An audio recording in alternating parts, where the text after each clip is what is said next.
اعوذ باللہ من الشیطان الرجیم بسم اللہ الرحمن الرحیم۔ السلام علیکم جی، کیسے ہیں سب لوگ؟ آج کی بات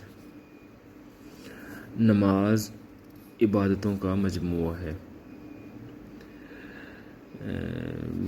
میں 4 چیزیں میں آپ کو بتاؤں گا اس میں کہ نمبر 1 پہ ہے ملائکہ مقربین میں سے بعض وہ ہیں جو صرف رکوع کر رہے ہیں، اور بعض صرف سجدہ، بعض قیام، بعض صرف تسبیح و تحلیل میں مصروف ہیں۔ اور تیسرے نمبر پہ ہے رب تعالی نے ہماری نماز میں یہ سب چیزیں جمع فرمائیں، مطلب کہ جو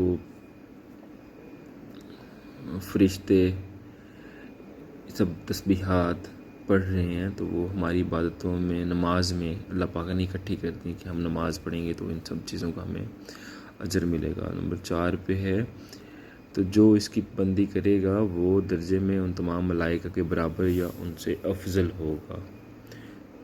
تو اس لیے ہمیں اس پہ پابندی کرنی چاہیے، نماز پنجگانہ ادا کرنی چاہیے، وقت پہ ادا کرنی چاہیے، اللہ کے حضور سجدہ کرنا چاہیے۔ نماز کی پابندی انسان کے مشکل وقت کو آسان بناتی ہے۔ نماز پڑھیں گے تو آپ کو جو بھی مشکلات ہوں گی آسان ہو جائیں گی انشاءاللہ۔